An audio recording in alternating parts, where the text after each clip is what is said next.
Welcome to Careers Unwrapped, where we delve into real-life career stories from successful people who've been through it all, the ups and the downs. We'll get their raw, honest, actionable advice and be the careers talk they wish they'd had when they started out. As someone who has had a varied career, from soldier to salesman, expedition leader to entrepreneur, he knows firsthand that your career doesn't always lead you where you expect it to. Here's your host, Mark Fawcett. So hi, and welcome to Careers Unwrapped. I'm your host, Mark Fawcett, and with me today is Nick Telson. Nick is many things. He's an entrepreneur, he's an angel investor, he's a podcaster, a startup mentor, and also a public speaker. And his real speciality lies around offering founder and investor advice and help. So Nick's going to be talking about his experience starting and selling his own business, designmynight.com, his work as an angel investor, and offering some practical advice, hopefully, about startup mentality. So Nick, welcome to the show. Thanks a lot for having me, Mark. I think with so many titles describing the things that you do, it'd be really interesting to know, first of all, what's an average week like for Nick Telson? That's a difficult question to answer. I think I want to add a lot of variety to what I do. So my week is very varied. So, when I sold my original startup, I now have two more. So I'm heavily involved in those day to day. I'm meeting lots of younger founders to give them advice, to help them either raise money or just give them advice on their business or their startup. At the same time, I'm meeting other angel investors to build up that network. A lot of it is about building up your network and then being able to activate that network when you need. So yeah, very, very varied. And that's something I said when I sold my first business, I wanted to have a varied lifestyle. Well, let's go back to that first business then, because I believe you were working as a product manager for L'Oreal, and then you said, I'm going to do my own thing. So how did that step go from working in a developing role in a very large corporation into stepping out on your own? So so I did languages at university. So I did Spanish and Portuguese, so nothing to do with business, but realized that I really enjoyed sort of marketing, advertising, and luckily got a grad role at L'Oreal, which, essentially is a big marketing company. It's obviously a beauty company, but, it's all about how they market all their different products. It was a great company to go into, very fast paced. They throw you in straight away. And I was there for about 3 or 4 years, as a marketing product manager, worked my way out quite quickly. Things were going well. But it was actually then when I looked at my next step. My next step would have been general manager of one of the brands. And actually the general manager, who I was close with, I would see what she was doing, and it was, reports and reporting back to Paris all the time where head office was, and actually not doing marketing. And that just sort of made me stop in my tracks and think, okay, well, the higher I climb at this business, the less actually marketing and stuff that I enjoy I'll be doing. So that planted sort of the first seed of doubt for me. And then it just so happened that at the same time, my best mate from uni, Andrew, and I were just chatting about ideas, and the sort of seed of Design My Night started to form. He worked at Accenture, so it was in the same boat. So it wasn't very fulfilling for him, that role. He always wanted to do more startup stuff more than I did. With those two combining at the same time, I thought, okay, it's a good time to take a jump, take a risk. I had very few responsibilities as well. So that was also a good time to start a startup. And so once you'd taken the emotional decision and the big decision to leave a well-paid job with potentials to step into the unknown, what were the practical steps you had to take to go from zero to having a business up and running? So what we actually did was we worked on Design My Night for about a year while we were still in our jobs. So we were very practical in terms of how we were going to survive. So we knew that if we were going to do a startup, we probably wouldn't get a salary for at least 2 years. So Andrew and I were very methodical in terms of saving as much of our salary as possible. We were young, we were sort of early mid-20s. So, we stopped going out and spending money on food and alcohol, and actually just really went into save mode to be able to then have the space to be able to launch the startup. So yeah, we worked every weekend. Most evenings we'd meet up after our jobs to get the Design My Night ball rolling. We then just saw some initial traction. So we would spend those weekends speaking to bar managers, pub managers, restaurant owners. And there felt like there was a real need for what we were building. And the early stages of the website itself started to just get some early traction, some positive feedback. So it was only then, after a year of doing the both, that we thought, okay, now let's take the jump. And we've saved enough cash personally to be able to survive for at least 18 months. So now is the right time to do it. So it wasn't, let's build something and left our job straight away and then just went on to it. That's a very practical, very sensible approach, actually, to minimize the risk at that point. What was the revenue model of Design My Night? How did it actually earn its money? So it changed. So the original first model was, and this was back in 2010, so a long time ago now, was an advertising model. So it was like, okay, well, let's build the biggest going out website there is, similar to Time Out that people will probably know, and sell advertising to drinks brands, to bars and restaurants who want to put eyeballs on their venues, which was sort of the way of the world back then when building a website. It was more about advertising revenue. We then pivoted towards bookings. So we looked at OpenTable, that again, most people will know, which was very much in the restaurant space. And we were focused more on the bar space. And we thought, okay, well, let's book people into bars. So it was very manual. So literally overnight, we just put a make an inquiry button on every bar page on our website. And people could make an inquiry. It would come into myself and Andrew, and we would just be relentlessly on the phones trying to book people into these bars and then sending them a text message saying you're booked. We would try and attach an offer as well if we knew the bar well. And we were doing that 24/7, just booking people in. And back in the day then, when there was no reservations system for bars, booking yourself into a bar was really difficult because you would phone them and they wouldn't open till 5. And then when they did open, you would get the manager on the phone who's also doing the ice machine, and didn't know about bookings and would just be like, yeah, whatever, or they wouldn't pick up the phone. So we were like, okay, if we can give people a very good service and we would do the grunt work in the background, that would be an eye opener to people. And that's how it did prove. People started talking about us like, okay, well, if you want to book into a bar, go onto this website and they'll sort you out. So that was how we sort of pivoted that model. And then probably about 3 years in, we then built our own software. So that was the big pivot for us, where we launched our own reservation software for, at the start, bars and pubs. So when you go onto their website and book in, it would actually be our software powering it. And we also built a ticketing platform as well. So similar to Ticketmaster, where you could buy tickets from our website. So we then pivoted into a SaaS model, a software model, which was the big step change for our business, and eventually is what allowed us to go on to sell it. Yeah, it strikes such a chord with my own experiences of starting a business with a view on what you think the revenue streams will be. And I remember thinking we have this major sort of A revenue stream, and that was all about loyalty programs, and we have this B revenue stream, which there won't be much of. And about 2 years in, had to ditch everything to do with the A revenue stream as we were almost going bust. And it all became about putting the effort on the service model rather than the loyalty model. So you've got to learn as you go along and change your plans. But you started with what sounds like a really interesting mix of both the tech of its time, but also a lot of manual intervention, which already seems quite old school. So when you turned to the software-based model and you started growing from there, at what point did you think, actually, this is a business that somebody will want to buy? I think after probably a year of selling this software, so going out to market with the software, we knew we were onto something.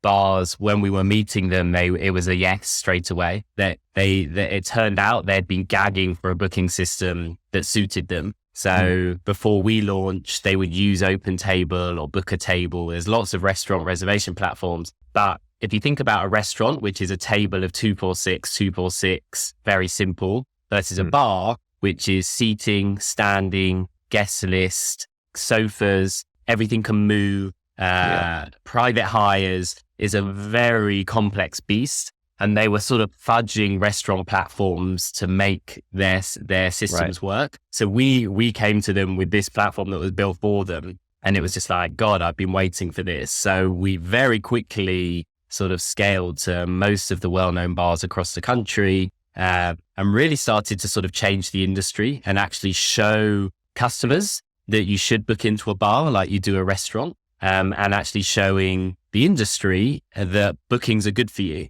guaranteed pre-book revenue for you. So it was educating both sides of the marketplace. After a year, it was all the plates were starting to spin very nicely. And then it was like, okay, we really could be onto something here. And did this therefore also put you on the guest list of pretty much every major bar in London? I think people think that. I've never gone out as less as I did when running Design My Night. So for our team, it was great. So, they had access to most bars in the capital and were writing reviews and stuff. So it was definitely a perk for our team. But myself and Andrew were, head down 24/7 working, unfortunately. And then when it came to actually selling the business, you obviously hadn't done that at this point in time. How did you approach that? So we got advice from our investors. So we raised angel investment throughout our journey, and we had 6 angel investors who were experienced. So they took us in the right direction. But similarly to how we started the business, the end was very methodical as well. So it was a year process to sell. We engaged a broker who's someone that sells companies, an M&A broker, and went through, a year process of them working with us for a few months to put together the sales deck about Design My Night. And they fully had to understand our business and how it worked and where it was going. They would then tout us out to businesses that we thought would be interested and ones that they thought would be interested, and private equity that we'd never heard of. It's like an interview process. So, they send it out to 100 companies. You then have a stage 1 interview, probably with 50 of them. You then get to another stage interview, probably with 20 of them. You then go to another interview, probably with 10 of them. And then you get to an offer stage. We were lucky. So we had a position of 3 companies that wanted to buy us. So you leave that out to the broker to obviously negotiate with the companies. It's probably 9 months, the whole journey, that we then eventually said yes to Access Group, who are a UK unicorn actually that bought us. And then you do due diligence, which was relatively smooth. So it's probably only about 2-3 weeks of due diligence. That was part of their offer package, was that we're not going to do months and months of due diligence. And then, accepted the offer and the deal was done. And by due diligence, that's the process you mean by where they get the right to look under the hood, so to speak, to inspect every little nook and cranny and corner of the business to check that what you're saying to them is true. Exactly. So, and they went pretty deep, but quickly. So they're looking at all your financials. They're looking at all of your contracts with your customers. We had to give them permission to speak to customers. And I think, they obviously had PwC doing it. So they come in and just, as you say, just lift the hood. You give them exclusivity. So you basically say, okay, you guys have 3 weeks to get this deal done. Otherwise, we'll go back to market again. So that obviously keeps everyone on their toes. We were pretty ready for that. So, since day one, our financials, we kept very much in order. So there was no massive surprises for them, and it actually went quite smoothly. And when the deal went through, does that mean that you packed your bags and left the office, or did you and Andrew stay around for a while? So we had a 2-year earnout. So how that worked, and again, that was part of the negotiation, was they paid X amount of the price up front, and then Y% was based on us hitting targets over the next 2 years. So we had revenue targets to hit, which again, we agreed upon as part of the negotiation. We were very much in charge still. We still had our office. We had a team of about 80 to 100. So not much changed for those 2 years, apart from technically Andrew and I weren't the boss anymore. So we were essentially employees running Design My Night. And obviously that brings its own friction between you and your buyer, who has their views on how you should run the business versus us already running it for 8 years. So the team didn't see much difference, but Andrew and I, weekly were having sort of battles with the owner to keep ourselves on track. And how did that manifest itself with examples? Because it's very different mentally when you can make all the decisions, but also the responsibility lies solely on you to then be in a position where actually you can't make all the decisions. Yeah, I mean, it's very tough. And I think you have to forge a good relationship with your buyer. I think that was a failing from us. I think we came out the gates a bit hard and we're just very just keep your distance from us. Like, we need to hit these targets. We know exactly what we need to do to hit these targets. You don't, to just let us be. But you also got to understand that these guys have just paid a lot of money for you. They want to integrate you into their ecosystem as well. That's part of why they bought you. It is small things, it's something like, we use Gmail and they wanted to change us to Outlook. The ruckus that caused in the office from, we had quite a young team who had never even seen Outlook before. So for them to move everything from Gmail to Outlook, so it's small things like that like bubble up. Then you're just like, look, that's just such a distraction that we don't need right now. Once we fully exited, do whatever you want. But, we just focusing on driving revenue. So there's just lots of little things like that where the corporate world smash against the startup world. Yeah, I have distinct memories of taking on investors, and I was about 2 years in and paying myself very, very little for those 2 years. And then thought the business is going just well enough now for me to actually give myself a pay rise. And I wrote that into the numbers and the investors said no. And which I said, well, hang on, you mean I can't actually give myself a pay rise? This really isn't going to work out very well. I bought those investors out, actually. They made a return, but they were gone within 2 years. And I think a learning for me at that point was taking the money is one thing, but you've got to be really clear on the people you're taking with you as well. And clearly what you've done in that particular exit is learned a bit about working with the people who you've bought or who've bought you. And I just wonder in terms of learnings overall. So this is your first business set up from scratch with a partner, created, built, sold, and then fully exited. What were the other mistakes that you've learned from that have allowed you to hopefully be more successful since? A lot. I said we were quite young when we started it, and we're, very fortunate to have sort of struck gold on the first effort. I think one thing is, as a startup founder, is your vision. You're very much the figurehead, but you need to give space to your team to breathe as well. I think you can only sort of be that sort of almost dictator for so long. And we hired great people, but I think one of our big failings was not trusting them just to get on with it. So Andrew and I were very much fingers in all the pies across the whole business. Very much like, well, we know how it needs to be run. And that attitude is incorrect. You can still steer the ship while letting other people sort of run with your idea. And look, people who are probably smarter than you anyway, especially in different areas. So my newer businesses, I've very much taken more of a step back approach and letting people thrive, letting them make their own mistakes, coming to me with anything they need to come to me with, and me not being on top of them.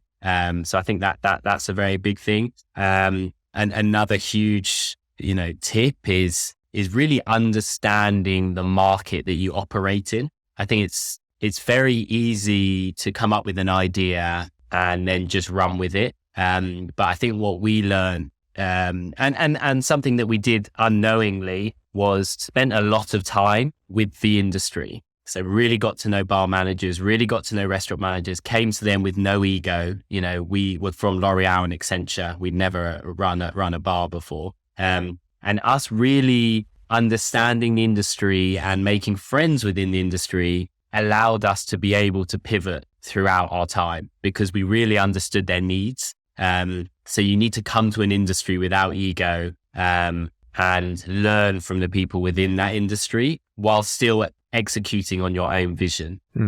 So again, with one of my newer startups, Trumpet, is in the sales space. before we launched it, we spoke to 150 salespeople, and literally just said, what do you think? What do you think? Tell me it's awful. Just what do you think? And I think too many founders might just sort of jump into an idea without taking the time to really understand the industry that they're going to go into. And so let's move on to Trumpet then, and perhaps give a short explanation of what Trumpet brings to the market. So Trumpet was something that I always say when you're coming up with an idea for a startup, it's great to look back at your experience in life. So what parts of your life or your working life do you understand that could be better? That's constantly what I'm doing. It's constantly what I'm challenging myself with. Trumpet was born out of the sales space. So when I thought back to our sales team at Design My Night, how did we sell? So how did we sell was we had a CRM system, and then we used to cold call people, send them PDFs about why our booking system was great, follow up with 50 emails to then get the deal done. And we just thought there had to be a better way to do this. There was lots of tools coming out for different teams. So Figma for product designers, Slack, obviously, in communication, Intercom for customer support, all these amazing tools, but nothing in sales. It was still PDFs, slides, very old school. So we wanted to allow salespeople to create microsites in seconds, personalized to that prospect. So when the prospect receives this microsite, it's interactive, it's collaborative, it has all the content they need to make a buying decision, and sort of modernize how sales is done. And that was the original vision. And yeah, we took about 8-9 months to build it and come up with the brand, and launched it in summer last year. And so with your experience of the people you brought in before and what you learnt about management, about leadership, what role are you doing in this new business? So from the learnings I took about not being able to do everything effectively, we thought, okay, what are we best at and what do we enjoy? And for me, it's marketing and sales. So I'm very much sort of leading the marketing side of it, but have brought in a marketing lead. So work with her on executing our marketing vision, but very much giving her the reins and me just helping as and when. I think as a founder, you're always going to have to be responsible for culture and team. So, almost like an HR role, especially in the early days. So I don't think that necessarily goes away. But what we've done differently to what I did at Design My Night is we've sort of hired in leaders within different areas. So immediately, rather than bringing in a customer success executive, we brought in a customer success manager to build processes and eventually build a team. We brought in a dev lead to build dev processes and build a dev team. We brought in our marketing lead to work with me and take the reins on marketing. So rather Design My Night, where our resources were more scarce and we hired young and trained them up, we've sort of flipped it slightly and hired a bit more experience to let them build teams with our guidance. And if that's partly based on your own experience and also now presumably your confidence that you know what you're doing, have you taken a different approach to investment this time? Yes. So Design My Night was bootstrapped, which in the startup world means you raise no or very little money. And, all the money you make is what you put back into the business. So we only ever raise, I say only, but in the startup world, it's small, £500,000 throughout our whole life cycle. Trumpet, we've already raised $3 million from VCs as well. So we're sort of VC backed. There's no right way or wrong way to fund a startup. Why we did it this way with Trumpet was Trumpet had still has the possibility of being very global very quickly. It's a self-serve tool, like a Slack. So, if you're in sales, you just go onto our website, sign up, get going. We've got customers around the world already. So we feel like we needed a bit more substance early on in terms of team and brand and ability to expand globally. Whereas Design My Night was a much more slow burn. It's not something that we could take globally very quickly either. So it was a much more sort of build slowly, build revenue product, whereas Trumpet is a bit more that here's an opportunity, which we think is real globally. Let's go for it. So all of the experience you've picked up, not just in these two businesses, but in other ones you've been involved with, have also led you to do more about supporting and advising other young founders and those in a startup position. So what are you doing in that area of mentoring and training and supporting? So yeah, that's really important to me. I think there's a lot of good information out there now for founders. And a lot of it, I have to say, is written by people that haven't been a founder or been successful. So I'd always err with caution on whose advice you take.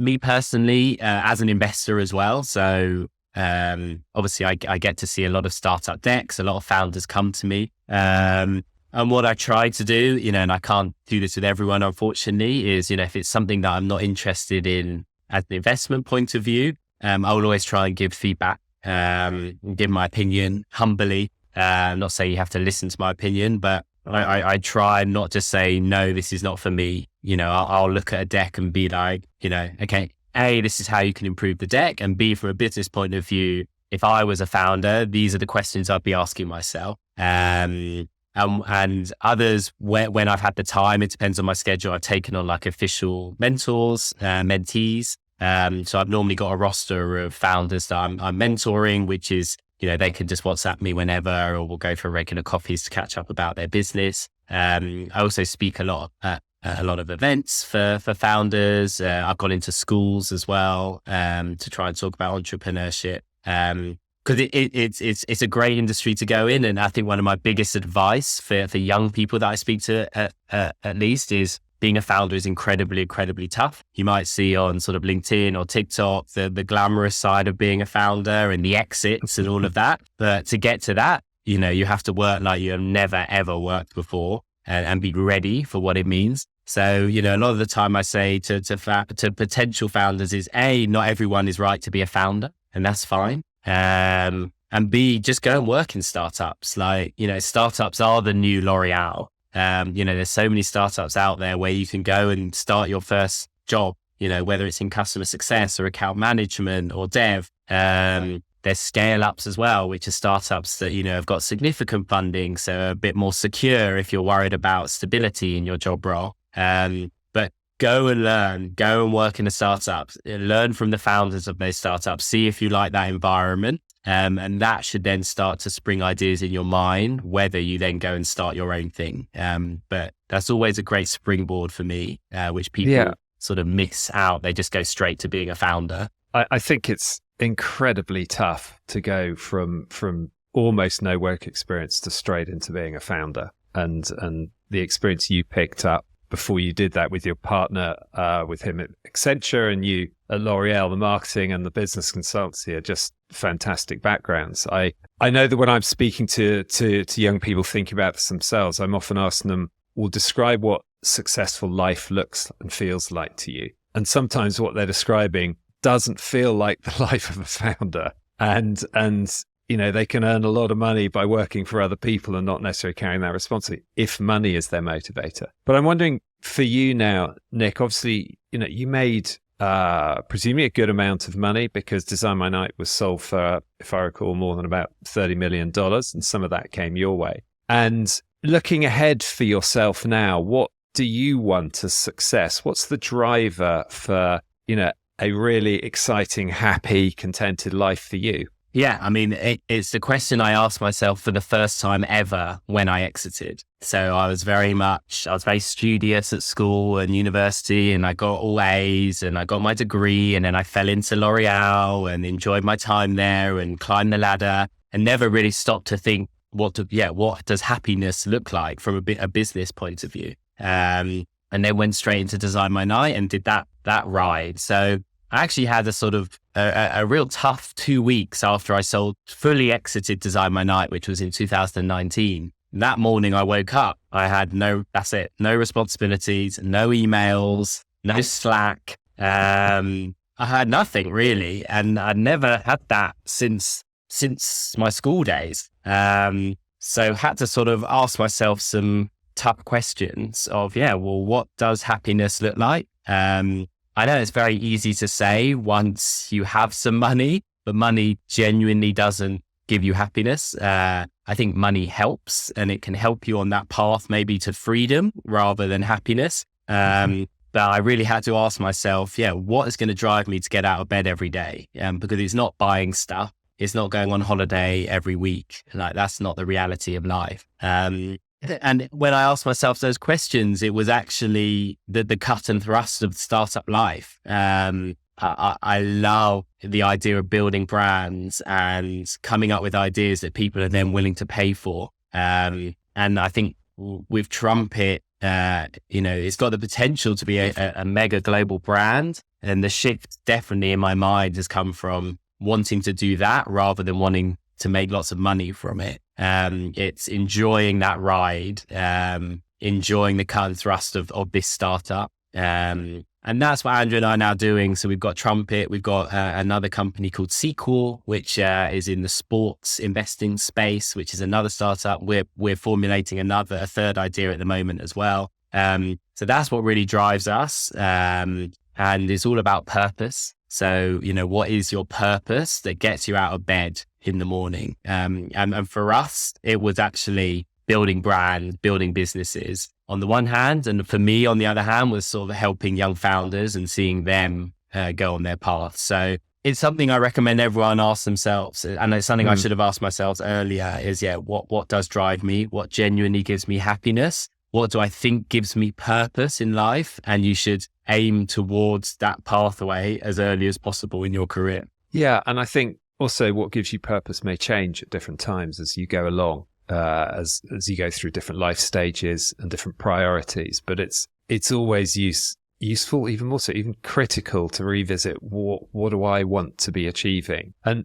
one thing I note, you and Andrew obviously have worked incredibly well together and still do. How do you make that work from a business perspective when at times there must be differences of opinion about direction? There's also lots of money involved. How do you keep working so well together as a pair? I think that the biggest attribute that we have for each other is trust, and trust in many ways. But we trust each other professionally.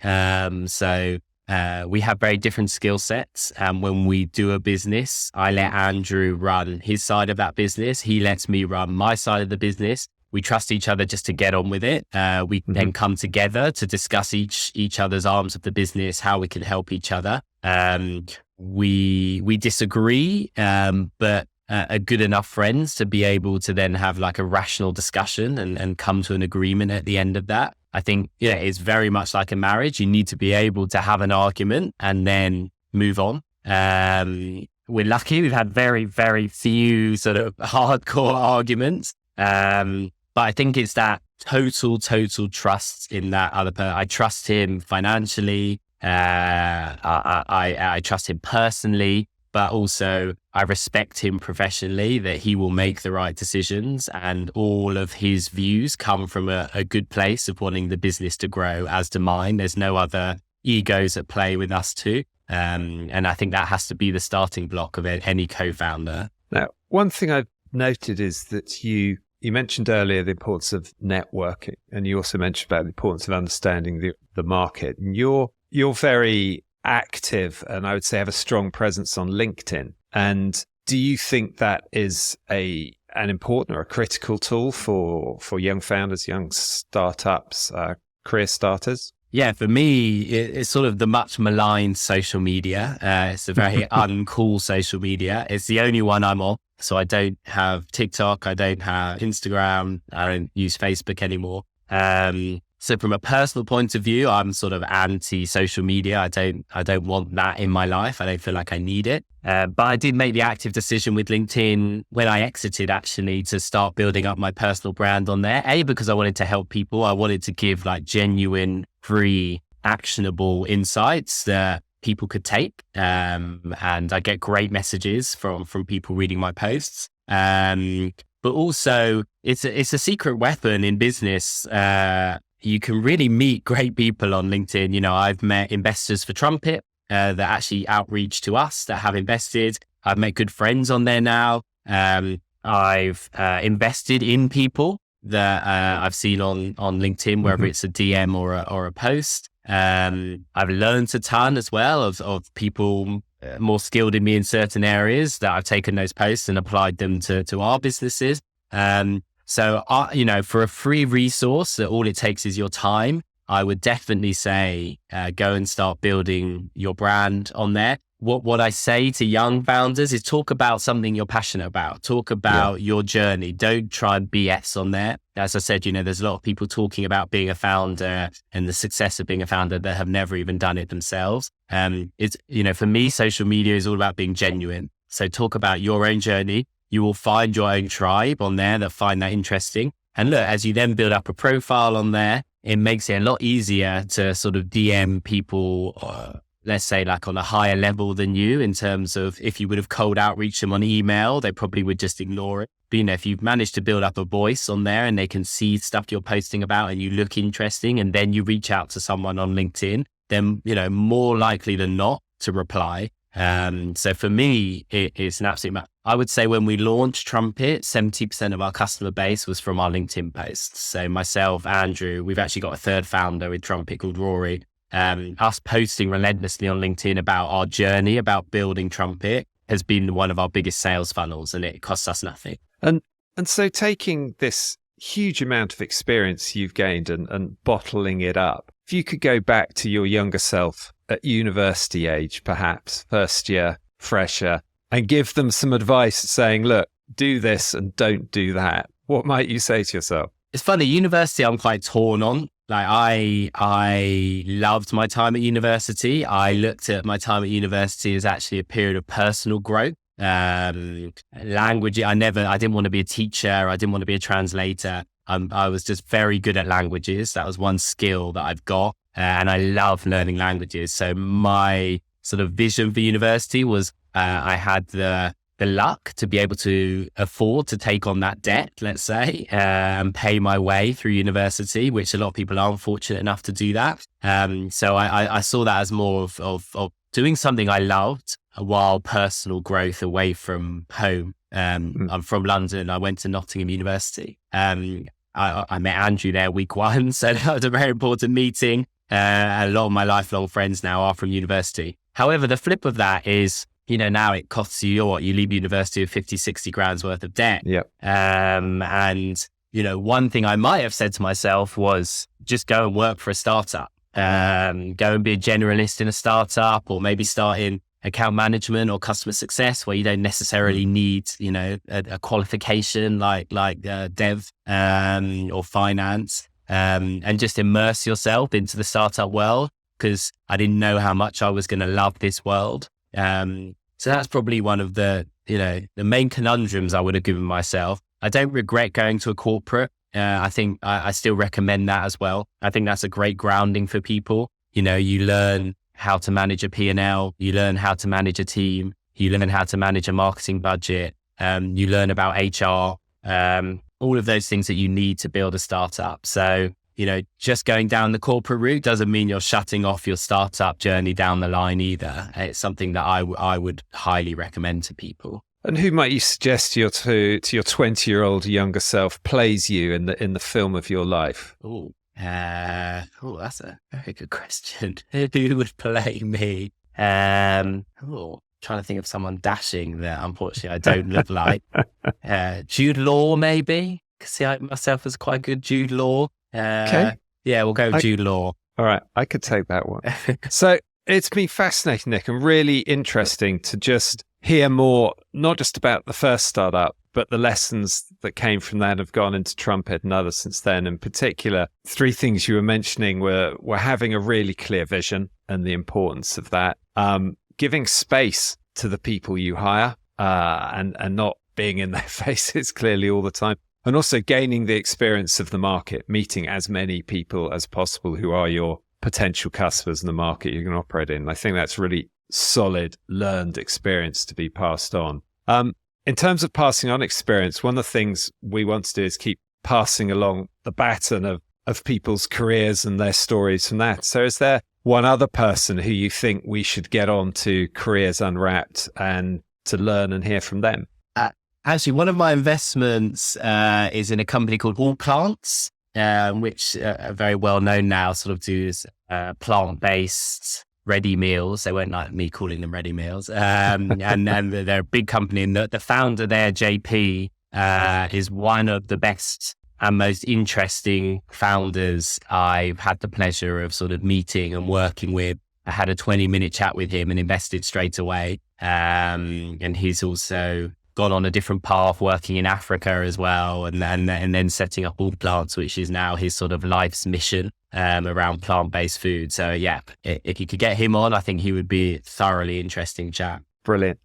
Nick, thank you so much for being available to unwrap your career to help us understand the real life inside what it feels like in a starter as a founder. So it's been great having you on. Thank you very much. Thanks a lot for having me, Mark. I appreciate it.